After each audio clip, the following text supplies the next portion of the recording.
エニアグラムを活用した自己理解と成長の指針作りということで、今回は情報提供させていただければと思いますね。エニアグラムについて皆様はご存知でしょうかね。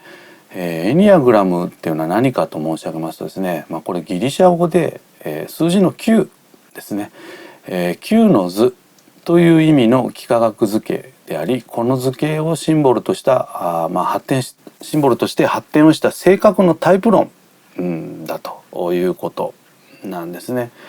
で多様性ですね。すなわち9ですから、9つのタイプがあるわけですけども、そういった多様性を理解をするのに非常に格好な教材だということで、日本でもですね、非常にこれ、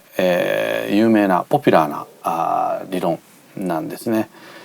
今多様性の時代ですのでね、やはりいろんな人の強みを活用するということで、このエニアグラムを活用しながらですね、ダイバーシティ&インクルージョンといったところにですね注力をされている企業さんも増えてきているということなんですね。でこのエニアグラムなんですけども、実はこれちょっと私自身のお話で恐縮なんですけれどもね、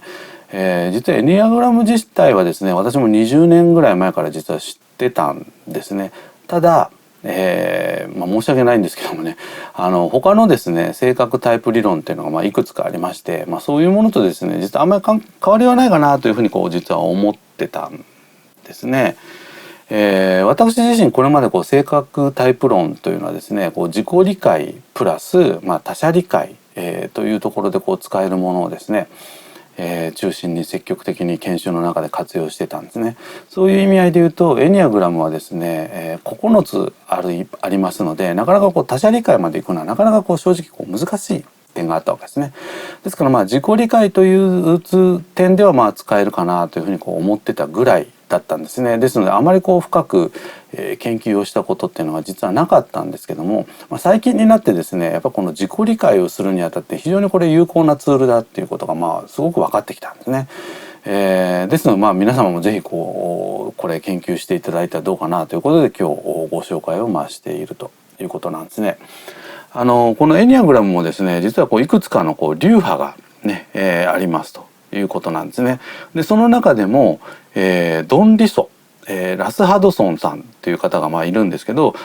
その方々の流派の研究というのがですねこの自己理解にとても寄与することをですね、私自身いろんな本を読みながらですね、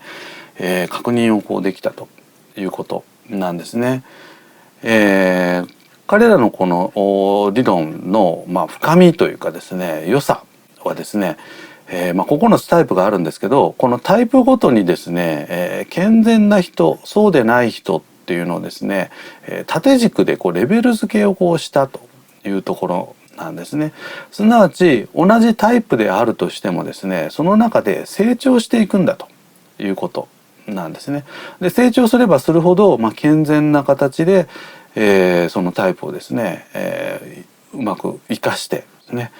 強みを活用していくというようなことが理論としてですね理路整然と述べられているのがこのドン・リソ・ラス・ハドソンさんの、エニアグラム論なんですね。でこれをさらにですね突き詰めていくと実はもっとさらに上というかですね、最終的にはもう本当に唯一の一つのタイプになっていくということなんですけども、これはまたちょっと改めてですねご紹介をしていきたいと思うんですけども、成人発達理論ね、私がライフワークとして研究をしている成人発達理論にも非常にこれつながるところがあるというようなところもですね、私が今ちょっと注力をして研究をしているようなポイントになりますということなんですね。でこのエニアグラムそのものについては今日はご紹介はこれぐらいにしておきたいと思いますけども、これもネットでご自身のタイプをですねチェックをするようなサイトもありますので、ぜひそんなものもちょっと活用しながらですねご自身の